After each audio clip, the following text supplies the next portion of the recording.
11 मार्च 2025 को पाकिस्तान की एक ट्रेन जाफर एक्सप्रेस हाईजैक हो जाती है।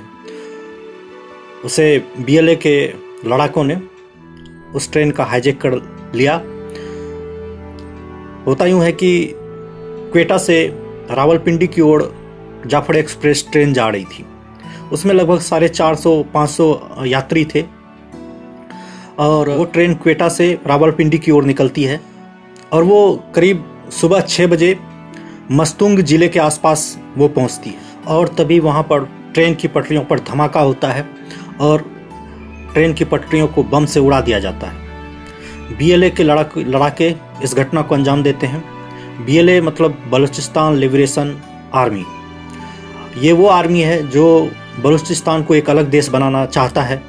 कारण यह है कि पाकिस्तान बलूचिस्तान से खनिज और जितने भी धरती के अंदर मिनरल्स हैं उसको निकालता है और बड़े ऊंचे दामों में बेचता है, और लेकिन बलूचिस्तान के आम आदमियों को उसका कोई फ़ायदा नहीं देता, जिसके कारण बलूचिस्तान के लोग पाकिस्तान से अपना अलग देश बनाना चाहते हैं। इसी विद्रोह के कारण उनका जो गुट है उस पर पाकिस्तानी सेना बहुत ही कार्रवाई करती है। उनके नेताओं को, लीडर्स को गिरफ्तार कर लिया जाता है, नज़रबंद कर दिया जाता है या फिर गायब कर दिया जाता है, जिसके कारण वहाँ की जनता ने अपना एक अलग गुट बनाया हुआ है। उसी गुट का नाम बीएलए है और ये बीएलए पाकिस्तान की आर्मी से या पाकिस्तान सरकार से लड़ने का काम करती है। तो इसी प्रतिशोध के कारण बीएलए ने वो धमाका किया और धमाका करने के बाद ट्रेन की पटरी उड़ा दी। अब ट्रेन आगे नहीं जा सकती थी और ट्रेन को कुछ ही मिनटों के बाद बीएलए के लड़ाके 20-25 लड़ाके जाकर ट्रेन को घेर देते हैं बंदूक सहित और सब बंधकों को बंदी बना लेते हैं। और इस दौरान गोलियां भी चलती हैं, जिसके कारण कुछ लोग मर जाते हैं। जो इन लोगों ने विरोध किया था वो लोग मर जाते हैं। लेकिन बीएलए एक ऐसा लड़का है जो अपने हक की लड़ाई लड़ रहा है, तो इसके कारण बीएलए ने उन लोगों को छोड़ दिया। औरतों, बच्चों और बूढ़ों को उन्होंने जाने दिया और उनका कहना था कि हमारी लड़ाई पाकिस्तान सरकार से है, न कि आप लोगों से। लगभग 182 बंधकों को उन्होंने अपने में यहाँ बंदी बना कर रखा।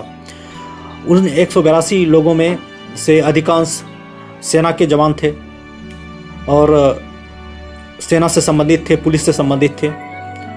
इसी कारण उन्हें बंधक बनाया गया। इस घटना के बाद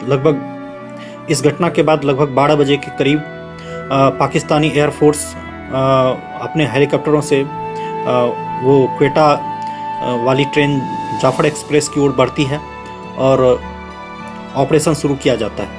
कि मैं इन बंधकों को, बीएलए वाले डिमांड रखते हैं कि मैं इन बंधकों को तभी छोड़ूंगा जब पाकिस्तान सरकार हमारे नेताओं को छोड़ेगी, क्योंकि बीएलए के बलूचिस्तान लिबरेशन आर्मी के जो भी लीडर्स थे उन लोगों ने कैद कर दिया या मार दिया या गुम कर दिया। तो उनका कोई अता पता चल नहीं रहा था इन लोगों से। यहाँ की पब्लिक को भी, सामान्य नागरिकों को भी उठाकर अलग अलग जगहों पर गुम कर दिया गया है, जिसका कोई रिकॉर्ड नहीं मिल पा रहा है इन बलूचिस्तान वालों को। आज़ादी के बाद से ही बलूचिस्तान वालों को दूसरे दर्जे के नागरिक के रूप में ये लोग देख रहे थे, जबकि सबसे अधिक धन संपदा और खनिज बलूचिस्तान वालों के ज़मीन से ही निकाल कर पाकिस्तान कोई भी काम कर पाती है। वो जो CPEC बन रहा है, चाइना पाकिस्तान कॉरिडोर, उसमें बलूचिस्तान की ज़मीन पे ग्वादर पर बंदरगाह बनाया गया है, ग्वादर पोर्ट बनाया गया है, जिसमें कि बलूचिस्तान वालों को कोई काम नहीं दिया गया है। वहाँ के लोगों का उसमें कोई भागीदारी नहीं है, उनको कोई लाभ नहीं है। इसी के कारण बीएलए बहुत ही गुस्सा और पाकिस्तान सरकार से मतभेद रखता है और बहुत ही आक्रोशित है वहाँ की जनता, और वो एक अलग देश बनाना चाहता है बीएलए। नेगोशिएशन यही है कि इन बंधकों को तभी छोड़ा जाएगा जब बीएलए के नेताओं को छोड़ा जाएगा, बलूचिस्तान के आम नागरिकों को छोड़ा जाएगा, क्योंकि बलूचिस्तान के आम नागरिक लंबे समय से परेशान हैं।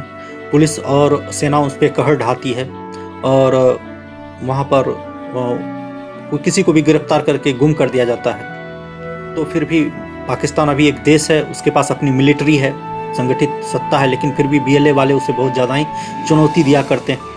तो फिलहाल उसने कमांडो एक्शन के जरिए बहुत सारे बंधकों को छुड़ा लिया। कमांडो एक्शन होता है अभी, और हेलीकॉप्टर से कमांडोज आते हैं। 12 बजे ऑपरेशन शुरू होता है, 4 बजे फिर मुठभेड़ होने लग जाती है। 4 बजे के करीब पूरी तरह से एक्शन में आ जाती है पाकिस्तान आर्मी, और माना जाता है कि उन लोगों ने बंधकों को छुड़ा लिया। 104 बंधकों को छुड़ा लिया 182 में से। और पाकिस्तान आर्मी का कहना है, पाकिस्तान सरकार का कहना है कि रात 10 बजे तक सारे बंधकों को छुड़ा लिया गया। हालांकि ट्रेन को भी छुड़ा लिया गया है, लेकिन बीएलए अब भी दावा करती है कि करीब 100 से अधिक बंधक उनके पास अब भी हैं, और सरकार को मेरी बात माननी पड़ेगी, नहीं तो इन लोगों को मार दिया जाएगा। और बीएलए ये दावा करती है कि ये आम नागरिक नहीं है, ये सेना से जुड़े हुए लोग हैं और पुलिस से जुड़े हुए लोग हैं। तो बीएलए का संघर्ष अपनी तरफ से जारी है, और हालांकि ये एक आतंकी गतिविधि है, लेकिन सरकार से लड़ने का और कोई उनके पास तरीका नहीं है। आगे देखना है कि बीएलए कामयाब होती है या पाकिस्तान सरकार कामयाब होती है, बलूचिस्तान वालों को उसका हक मिल पाता है या नहीं, या फिर वो दमन का शिकार हो जाती है। और लंबे समय से बलूच विद्रोही लोग फाइट कर रहे हैं अपनी आज़ादी के लिए। धन्यवाद।